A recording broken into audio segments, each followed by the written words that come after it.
Siyensya ng pag-ibig, paano mo nga ba malalaman kung totoo ang nararamdaman mo? Mga ka-MB, panoorin natin dito sa Pak na Pa.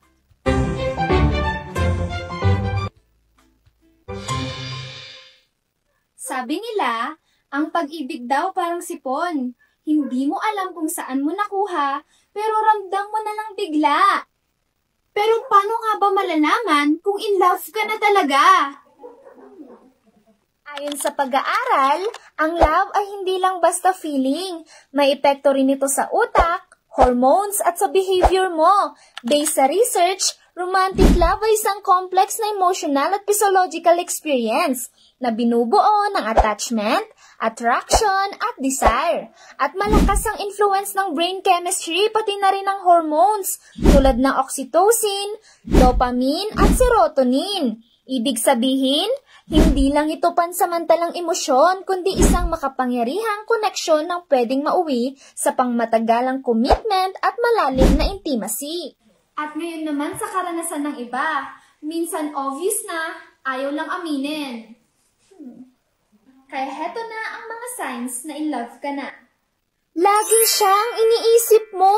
Based sa neuroscience, kapag in love ka, dumadami ang dopamine, kaya parang naka-hype. Kahit di mo gusto, siya lang ang laman ng isip mo. Kahit ano pang problema yan. Wala siyang ginagawa, pero ang cute-cute pa rin niya. Tumitingin lang siya sa pader, pero sa'yo, parang Greek god. That's the dopamine talking. May inner monologue ka na kasama siya. Hala, may mga imaginary conversations ka na sa utak mo. Hindi ka baliw, in love ka lang talaga. Nagiging mabait ka sa lahat. Lovey, gusto mo ng pagkain? Pag in love ka, tumataas daw ang levels ng oxytocin mo, aka love hormone. Biglang may team song ka. Kahit instrumental lang, basta tumutunog habang iniisip mo siya. Nagiging masaya ka kahit walang rason. Kahit traffic or anumang problema, okay lang. Kasi kinikilig ka lang sa reply niya ng, haha, naging best friend mo si add to cart. Aminin, para lang may maipost ka. Baka sakaling mapansin ka niya o baka gusto mo lang maging presentable kapag nagkita kayo accidentally. Wala kang ganong kumain o sobra kang kumakain. Based rin sa pag-aaral, ang pag-ibig ay nakakaapekto sa iyong appetite. Ganyan ka-powerful ang feelings. Kung na-check mo kahit 3 sa mga ito, congratulations! Hindi yan sipon, pag-ibig yan.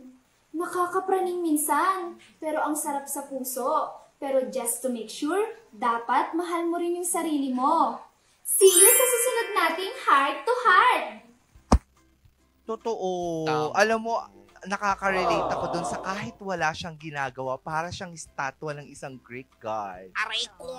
Especially kapag sa events na pinupuntahan namin together. Nakatayo lang. Nakatayo lang naman siya, gano'n. Tapos, tinitignan mo siya, tapos pag napatingin siya sa'yo, napatitig ka din ganyan, tapos ngitian kayong ganyan, namamagalan talaga. Oh my gosh, parang feeling ko talaga. This is love. Ang gaan ng mundo. Ayaw ko. Tapos, kapag nakauwi ka na, iniisip mo na lang kung paano nangusap yung mga mata niya nung tinitigan ka niya. Tapos, sinabayan pa niya ng ngiti. Kaya pagkatulog mo, ay, siya yung nasa panaginip mo. Paggising mo naman, aba, siya na yung hinahanap mo. Ganon! Ilang araw mo siya nagustuhan?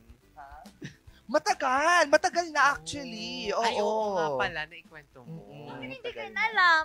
Bakit ko ikukwento sa'yo? Chismosa ka. Oo, hindi ako naman. Di ba? Ikaw ba nasubukan? Paano mo nalalaman na ikaw ay in lababo na? Kapag kapag na-excite na akong pumasok. Ganun, ka sa school, ganun. Or Sir Charles, tinatamad siya ngayon. Ayaw ko. Hindi, pero kasi senior high school noon, friends kami, talagang super close kami. And every time kasi, ang ginagawa niya lang kasi kahit hindi siya yung ganun na perfect, ganun. Pero napapatawan niya kasi ako araw-araw. So parang ang nilulook forward ko lagi, pumasok ng maaga kasi siya ang makikita ko. Doon ko lang nalaman na, crush ko siya. Ikaw? mag-ingat ka kay Miss Angelica. Napapatawa mo siya araw-araw. Hindi, kaplastika lang yung tawa niya. Ako ba? Ah. Meron naman na. Parang feeling ko naman kasi sa'yo lahat infatuation. Kaya nga, Kasi yun magkakaiba din. everyday. Pero Nakakatakot yan, actually. may isa akong crush dati sa Trinidad yun. Ayaw ko. Tapos ano kasi siya, lagi ko siya nakikita, like college na ako, pero senior kasi siya. Ay, Pero pwede. legal na siya.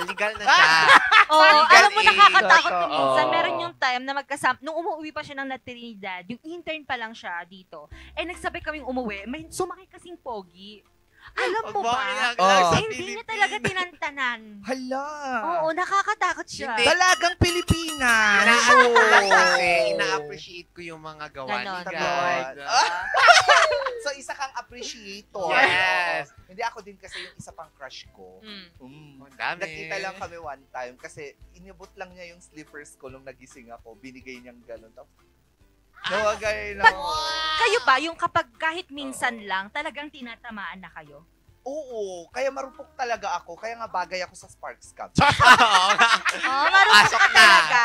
Ganon. Marupok talaga ako. Mabilis lang akong ma-in love. Konting gesture mo lang, it feels like it's the biggest thing that I have Tama. received. Parang dinulo ka na. Hindi ang lang dami kong dilulo. Oo, dinidudulo. ang dami. Dilulo, Tapos, hopya. Ganyan yung akala mo, nginitian ka lang sa susunod na araw, magpapakasal ka na, ganon. Oo. Ay, ganun Oo. talaga. Pag nahuhulog ka, may bakla magagawa ba ka, tayo? Naisip ko na, nagpakasal na kami.